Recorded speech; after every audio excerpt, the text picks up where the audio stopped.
ठीक है स्टूडेंट्स, हमारे जो रिमेनिंग पॉइंट्स हैं यूजेस ऑफ आइसोटोप्स में, तो उनको डिस्कस करते हैं. So next one is chemical reaction and structure determination. So the radioisotope is used in a chemical reaction to follow a radioactive element during the reaction.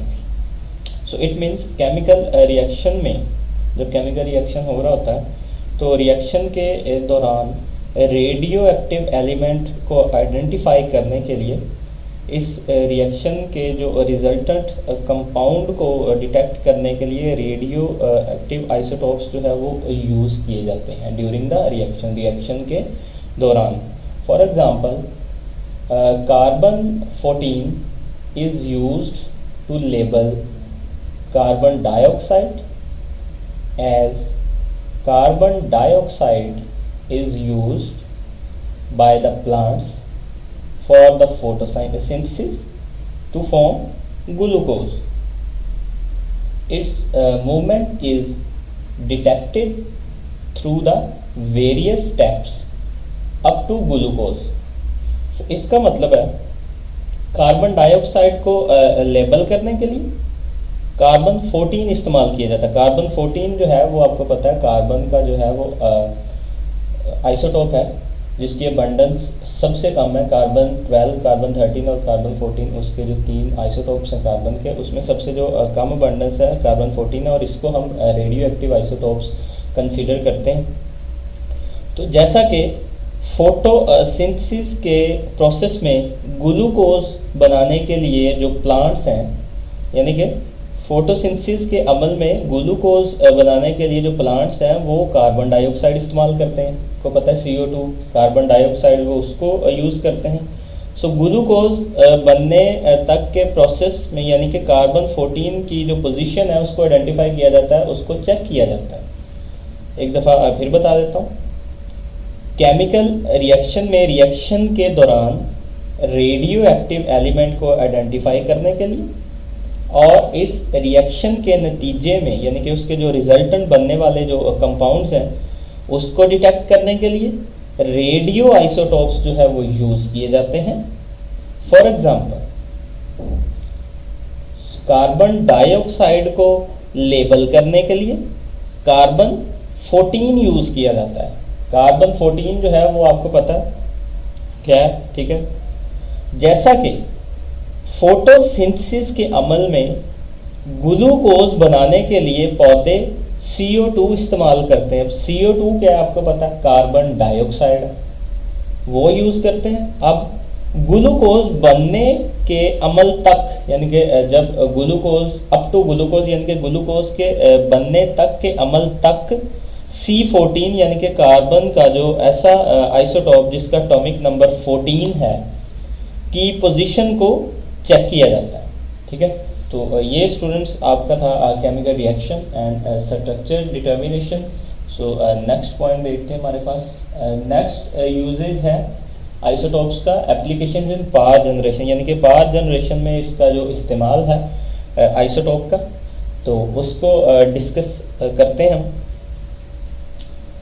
Point है radioactive isotopes are used to generate electricity. For example, when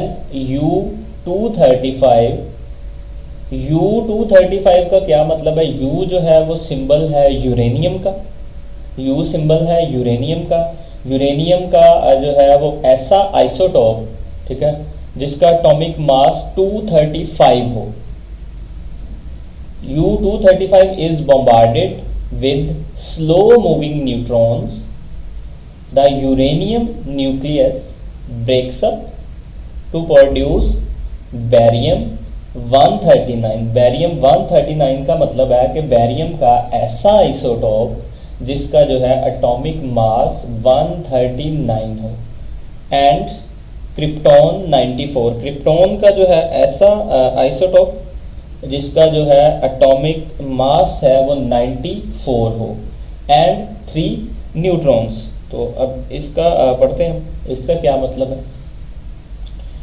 nuclear reactor में चूँकि controlled nuclear fission reaction के ज़रिए जो electricity पैदा करने के लिए जो रेडियो एक्टिव आइसोटॉप्स जो हैं वो इस्तेमाल किए जाते हैं, तो उनकी बात है यहाँ पर। तो फॉर एग्ज़ाम्पल जब यूरेनियम 235 पर स्लो स्पीडी न्यूट्रॉन्स की बम्बारमेंट करवाई जाती है, यानी कि स्लो स्पीड वाले न्यूट्रॉन्स की बम्बारमेंट करवाई जाती है, बम्बारमेंट का मतलब जब बौछाड़ करवाई जाती है, तो यूरेनियम का जो न्यूक्लियस है U-235, यानी कि U जो सिंबल है यूरेनियम का, यूरेनियम का जो न्यूक्लियस है वो बेरियम 139, ऐसा बेरियम का ऐसा आइसोटॉप जिसका एटॉमिक मास 139 हो, और क्रिप्टॉन का ऐसा आइसोटॉप जिसका एटॉमिक मास 94 हो, और 3 न्यूट्रॉन्स पैदा करने के लिए टूट जाता है। यानी कि जो जब बम्बारमेंट करवाई जाती है स्लो स्पीड न्यूट्रॉन्स की, तो यूरेनियम का जो न्यूक्लियस है वो बेरियम 139 प्लस क्रिप्टॉन 94 और 3 न्यूट्रॉन्स पैदा करने के लिए ब्रेकअप हो जाता है, टूट जाता है, ठीक है। उससे जो है इलेक्ट्रिसिटी की बहुत बड़ी जो मिकदार है वो रिलीज होती है, यानी कि खारिज होती है, ठीक है। सो इसी तरह बहुत ज़्यादा मिकदार में जो रिलीज होने वाली जो एनर्जी है वो बॉयलर में पानी को जो है वो स्टीम में कन्वर्ट करती है। ये जो स्टूडेंट्स नेक्स्ट जो आप लोगों के पास जो है वो डायग्राम है उसमें आपको क्लियर हो जाएगा। अभी ये जो डायग्राम है आपकी स्क्रीन पे इस वक्त आ रही होगी, तो ये आप लोगों की बुक में नहीं है, तो इसको अच्छे तरीके से समझ लेना और सेव कर लेना। तो इसको मैं अंडरस्टैंड करवा दूँ आपको। ऊपर जो रिएक्शन है ये अभी वही है जो हमने पीछे पढ़ा, तो एक दफ़ा जो है वो फिर बोल देता हूँ मैं। जब यूरेनियम 235 पर स्लो स्पीडी न्यूट्रॉन्स की बम्बारमेंट करवाई जाती है, तो यूरेनियम का जो न्यूक्लियस है वो बेरियम 139 और क्रिप्टॉन 95 और साथ में 3 न्यूट्रॉन्स पैदा करने के लिए जो है वो टूट जाता है। तो इससे हमें एनर्जी जो है वो बहुत बड़ी जो मिकदार है उसकी क्वांटिटी है वो खारिज होती है। ये आप लोग इसमें देख रहे हैं डायग्राम में, रिएक्शन में। तो उसके बाद डायग्राम है, तो इसको थोड़ा देखते हैं। यहाँ से जो आपको वेसल नज़र आ रहा है यहाँ पे जो ब्लू कलर में है, ये जो है ये यहाँ से वाटर आ रहा है, जो ब्लू कलर का आपको नज़र आ रहा है, तो ये इस कंटेनर में पड़ा है। तो ये जो आपको रॉड नज़र आ रहा है इसके अंदर ये सारा का सारा रिएक्शन हो रहा होता है, ठीक है। ये जो आपको रॉड टाइप नज़र आ रही है एक चीज़, तो इसके अंदर ये सारा का सारा रिएक्शन हो रहा होता है। तो यूरेनियम जो है वो रिएक्ट करता है न्यूट्रॉन्स के साथ। तो यूरेनियम के लिए हमने जो है वो U लिखा हुआ है, आपको पता है वो जहाँ पे U+N लिखा हुआ है। तो न्यूट्रॉन्स के लिए N लिखा हुआ है, वो U+N वाला, ये जो U for uranium, N for neutrons. तो बेरियम के लिए Ba, क्रिप्टॉन के लिए Kr, और यहाँ पर जो है वो हाई अमाउंट ऑफ एनर्जी जो है वो रिलीज़ होती है। अब देखें ये जो हमारे पास यूरेनियम 235 है वो न्यूट्रॉन्स के साथ रिएक्ट करेगा, तो उस चैम्बर के अंदर जो रिएक्शन होता है, चैम्बर के अंदर जो है वो रिएक्शन होता है और यहाँ से एनर्जी प्रोड्यूस होती है। चैम्बर के अंदर जो रिएक्शन हो रहा है उससे एनर्जी प्रोड्यूस हो रही है। एनर्जी क्या करती है?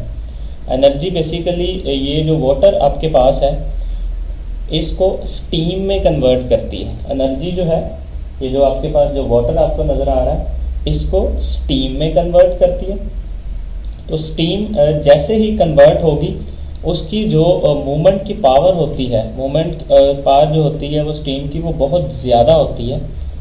तो यहाँ पर टरबाइन है, इसको मूव करवाती है जो स्टीम है, क्योंकि उसकी जो मूवमेंट पावर है वो बहुत ज़्यादा होती है, तो उसको टरबाइन है उसको मूव करवाती है, और टरबाइन के मूव करने से जो है वो जनरेटर ऑन हो जाता है और इलेक्ट्रिसिटी प्रोड्यूस होती है, जो फिर हमारे घरों तक पहुंचाई जाती है, फिर उसको हम यूज़ करते हैं। तो किसी भी मुल्क के लिए, ठीक है, तो ये इलेक्ट्रिसिटी जो होती है वो आपको पता है वो बहुत ज़रूरी होती है। तो फिर ये हमारे जो कमर्शियल यूजेस के लिए और जो घरों में हम इस्तेमाल करते हैं उसके लिए इस्तेमाल की जाती है। तो स्टूडेंट्स ये जो था आप लोगों